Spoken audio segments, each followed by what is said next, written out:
In the previous section, you were introduced to the principles of reflectance transformation imaging, and you were presented with several examples that demonstrate the power of the method. This presentation will introduce you to capturing using the highlight method. We'll focus on the equipment needed, the workflow you have to follow, and best practice.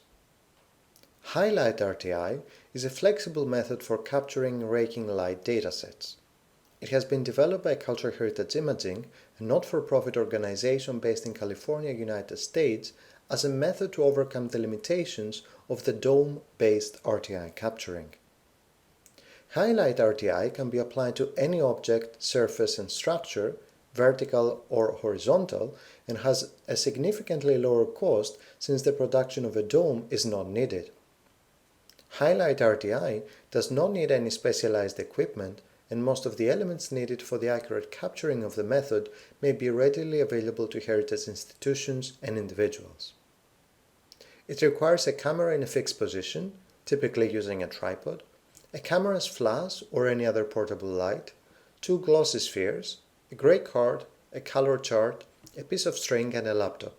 We'll go over these in the following slides.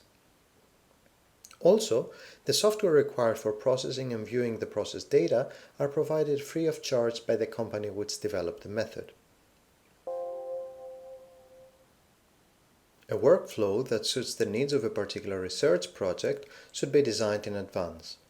It is helpful to think beforehand what are the peculiarities of the object to be photographed, especially if you are only going to get access to the object once during the capturing. Most DSLRs will meet the requirements, but make sure that the camera used can capture at least 10 to 12 megapixels.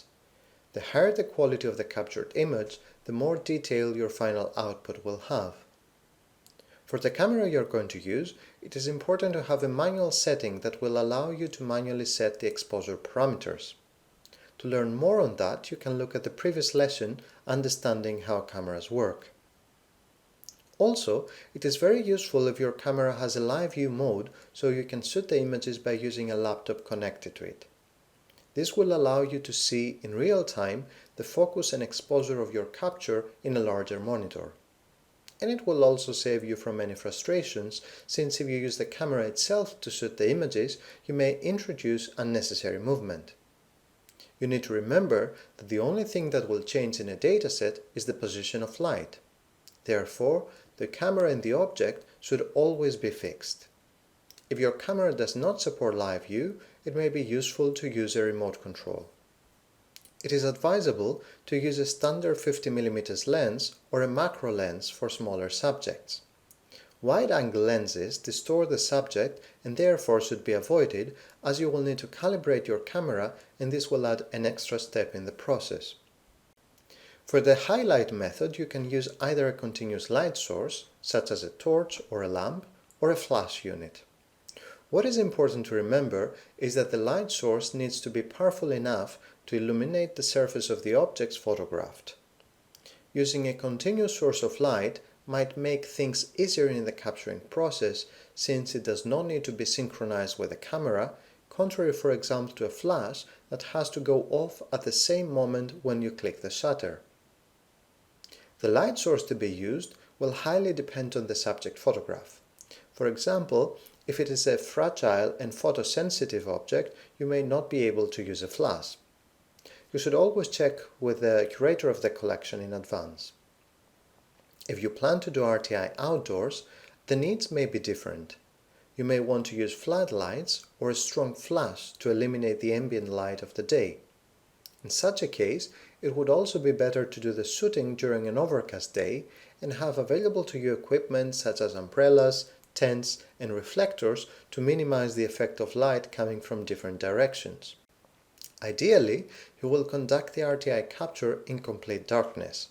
However, in case you are recording outdoors, it may be also handy to make use of a neutral density filter. It is important to remember that the camera needs to be at a fixed position during the capturing. For this reason, you will need to use a tripod or camera stand to make sure that the camera stays still for the whole sequence of images captured. Depending on the subject to be photographed, you may have to set up the camera vertically or horizontally. To accommodate this, it may be useful to get a tripod that has a reversible center column. In such a way, you will be able to use the tripod for both vertical and horizontal arrangements. Here you can see possible tripod configurations.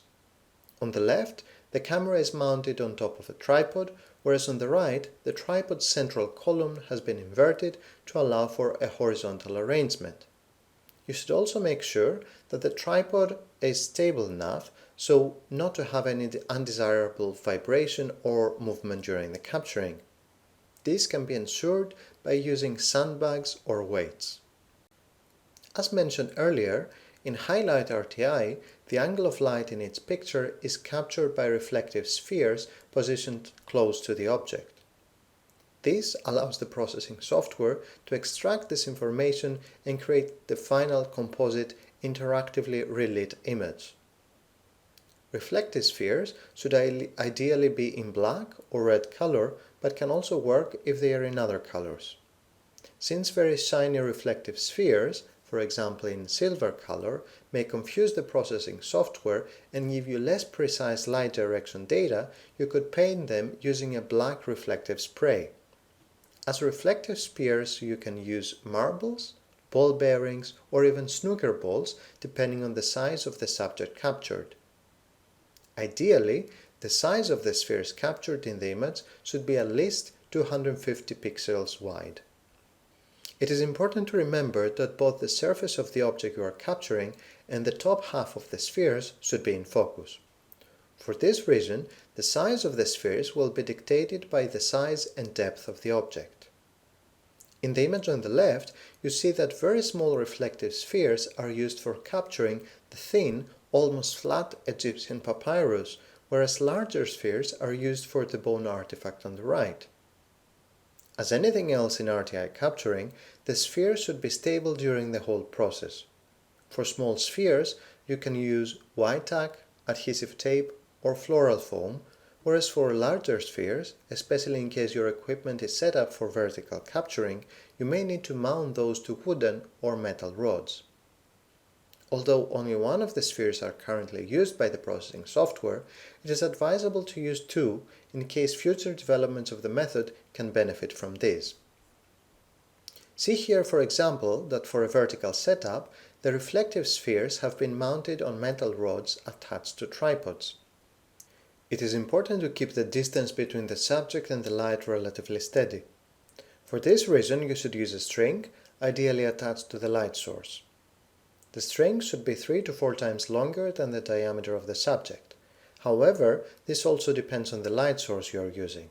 You don't need your images to be overexposed or underexposed, therefore it is important to take a few test shots before you start capturing the full sequence of photos. As discussed in the previous lesson on how cameras work, it is important to use a gray card or a kit for white and color balance to be able to offset the effects of color temperature of the light source in your pictures. For RTI, you should add a grayscale card to the picture frame. The color information on the gray card will then be used by your camera or in post-processing to adjust the color of your images. If you don't want to have a gray card showing up in all your images, you should capture it at a test shot and then remove it. This test shot can be used for calibrating all your images. A scale bar may also be a useful addition to your captured scene. Although you can create a perfectly fine RTA dataset by using JPEG images, it is advisable to take pictures in RAW format if your camera supports it. RAW images are only minimally processed by the image sensor, contrary to JPEGs in which information gets compressed. If you use RAW, you need to follow a conversion process. You shoot in RAW format, you convert into DNG, also applying any corrections regarding white balance and exposure. Then you use DNGs to convert those to JPEGs. You may ask, of course, why do I need to go through these stages since I'm only going to use JPEGs? The answer is simple. The converted JPEG file is very different from the JPEG that comes directly out of your camera. First of all, the RAW file keeps a record regarding any transformations of the file. RAW files preserve more information, and thus the white balance is more accurate in comparison to a white balance based on a JPEG. Also, cameras automatically apply several modifications to JPEGs, however, there's no record of this. Therefore, your JPEG file becomes a black box that is missing essential information about its processing and also has lower quality. Even if you decide to directly use JPEG images, there are two things to keep in mind. Use the JPEG setting in your camera that applies the least compression and keep the raw images as your dataset archive. Although the processing software cannot currently process raw files, future developments might allow you to reprocess your datasets with higher resolution and more accurate results. After you have set up the camera and stabilized the equipment, you should put the object on a neutral background. For example, you can use a black or gray foam cardboard, a carton, or any other surface that is not reflective and which will create a clear contrast with your object. Once you have set everything up, you should start taking test shots to make sure that images come out as intended. Firstly, you should make sure to eliminate all unnecessary light sources and ambient light. Here, for example, you see that apart from the orange arrow that indicates our continuous light source that we will use for capturing, there are 4 more light sources reflected on the spheres. It is important to make sure that you capture in complete darkness if possible. Next, you should start taking test shots to ensure that everything works as intended. Firstly, you need to have your camera in autofocus mode. Point your light to the object at an angle so your camera can properly focus. Once your object and the reflective spheres are focused, you need to turn your camera to manual focus so it does not keep changing each time you change the angle of light. Take several test shots with the light at the highest and lowest angle to ensure that pictures are not over or underexposed. Also make sure that you have at least one picture with a grey card in frame so you can use it for white balance. The lesson on understanding how cameras work covers more on that. Finally, make sure that your aperture is between f5.6 and f11. Avoid any aperture setting narrower than f13. This may also vary depending on the lens you are using and the conditions of capturing. These values, however, ensure the sharpness of your picture. Your shutter should be 1/60th of a second or faster. The longer the shutter remains open, there is higher likelihood to introduce movement to your scene. You should also move your light around to make sure that the spheres, tripod, cables or any other equipment do not cast shadows on the object. Here, for example, you see that the 2 spheres cast shadows on the object. You need to avoid that as much as possible. Inevitably, you will have shadows in your scene, but this is fine as long as they do not cover the spheres or the object. The principles of creating a dataset using the highlight method are the same with the dome RTI method.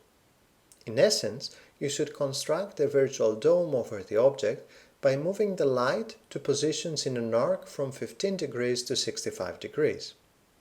You don't need to worry about being perfect. Just make sure to use a string to keep light at the same distance from the object during the capturing sequence. Also, depending on the amount of pictures you would like to take, you may decide not only to take pictures at 15, 40 and 65 degrees, but also in between. Therefore, you may have 4 or 5 vertical stations. The same applies to the horizontal movement of light. If you imagine a clock, you may decide to take photos at 12, 3, 6 and 9 o'clock, but you could also decide to take photos at all hours. To calculate the total number of images to be captured, you need to multiply the vertical by the horizontal stations in your sequence. For example, if you have 4 vertical stations and 6 horizontal, this means that your sequence will have 24 images. Here, you can see the spread of light in a full sequence with 5 vertical and 12 horizontal stations. Notice that the light is always moving along an axis, for example at 2 o'clock. Once you get more familiar with the process, you should aim for a more scattered distribution of light, like the image on the right. However, you should not worry if you cannot get exactly that effect. Your RTI will still be good. RTIs can be generated on as few as 16 photographs. The amount of images captured defines the quality of the final result. In principle, more images mean higher quality. So for best results, you will need to take at least 24 shots. To achieve a light distribution similar to this, you will need about 60 images. Please remember that nothing else apart from the light source should move during the capturing of the image sequence. Unfortunately, if any movement occurs, you will need to start the sequence over. Wait a few seconds between each image. You will see that after you click the shutter, the camera may shake for a few seconds, especially if the tripod is light and not stable enough. If any other problem occurs, for example, shadows, the flash didn't work and so forth, keep going and remove the faulty image or images at the end. Also, try to reshoot any problematic images. If you use live view in your camera, you can see in real time if any problem occurred and recapture the image. I hope that this presentation was helpful in getting to know the workflow and best practice of highlight RTI capturing. For a more detailed description of the workflow, you can find a manual on the Cultural Heritage Imaging website. Good luck with your RTIs!